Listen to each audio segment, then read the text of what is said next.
I want to get all of your takes on what you think the biggest mistake an organization can make or does make when it comes to competency modeling. Rosanna? Well, you've heard me say it several times. I think the biggest mistake is for an organization to believe that competency modeling is the destination rather than the journey. Competencies are guardrails, no question about it, that are critical. They are good talent hygiene, but the notion that best practice is the destination is the equivalent of taking a shower and putting on dirty clothes. The business landscape has gone rogue, has to go rogue in what it takes to win in the war on talent and developing their talent. As CLOs, we have to think differently about talent and learning, because today's best practices will not get us there from here. And Robert? Yeah, I'd say where we've made mistakes at Ketchum has been where, and follow me on this, a little bit complex, but where we've relied on our culture as a default to produce competency. We have a beautiful culture at Ketchum. People love each other. It's friendly. It feels like a family. I mean, it's just a beautiful culture. The problem with that is you can develop a group think after a while when you stay too close to your own people and you have too much of a strong formed culture. I'll give you an example. We do a program every other year at Ketchum called Camp Ketchum. We love KK alliteration. Camp Ketchum, we did this year in Belgium. We had 100 of our high potentials that were like 7 to 10 years of service with the organization. We put them in 8 teams, global teams. They didn't know each other, and then they had 24 hours to compete to win a major client challenge from Procter & Gamble.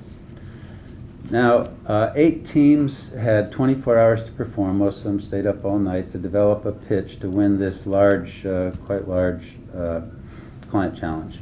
Okay. One team won. Why did that team win? What did their colors, we give them all colors, the white team won. Why did they win? Well, what they did was they did not show or rely only on the friendliness that they had across that global team.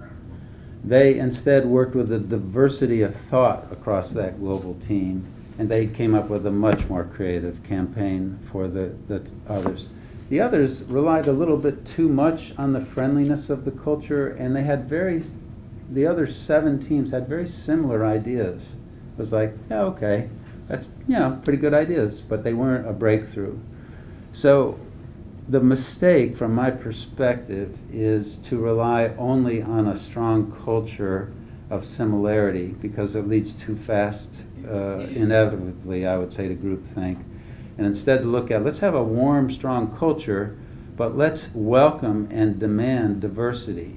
I think TJ was saying that earlier. You got to have some conflict, or you're probably not progressing. Mm-hmm. TJ, what are your thoughts on some of the biggest mistakes an organization can make? I agree with what Rosanna and Robert have said. There are 2 mistakes that come to mind. One is made by the most senior leadership of the organization, and the other is made by CLOs, in my view. So senior leadership loves the notion of learning and loves to talk about learning, but unless they're prepared to really walk the talk there, a cynicism will creep in. Is that you've said that these competencies are important as the guardrail to get to a particular destination, to borrow Rosanna's term there, and now your actions suggest something different. Your actions suggest that you're not willing to let people have these conversations. You're not willing to have an atmosphere of mutual learning and the risks that entails there. And so there's this rationalization about, well, we need to take care of these things first. It's a great column by James Surowiecki in this week's New Yorker about short-termism, and he points out that people talk about short-termism being the fault of Wall Street. At the end, he says, not the fault of Wall Street. It's the fault of particular executives in particular organizations that they make decisions that they are rewarded for in the short term there to disinvest in R&D or to disinvest in learning and knowledge services that are there, because it is easier to do that than it is to make some other choices there. So if you're going to do this, make sure you're all in. Make sure that you're going to follow through on these kinds of things here. Otherwise, it actually, I think, sets you back. It decreases trust and engagement, which are critical. The mistake that I think CLOs make is that we get caught up in the machinery of the competencies, of the learning, of the conversations there, and we're not, I would say, maniacal enough about connecting everything to value creation. Why is this going to make a difference in terms of creating value for our customer? How is this connecting to fulfilling the strategy? And sometimes we do that because we're not willing to have tough conversations with those people who are setting the strategy to say, you know, there's a secret out there that nobody wants to tell you, is that they have no idea what this strategy actually means. They don't know how to implement it, execute it there. Sometimes we don't want to do it because we want to be friendly. I love that story. It's a great story there. Instead of encouraging diverse thinking. And so there's this kind of cognitive dissonance. We all know beyond any refutation that diverse thinking, having these disagreements, having these arguments, leads to better results.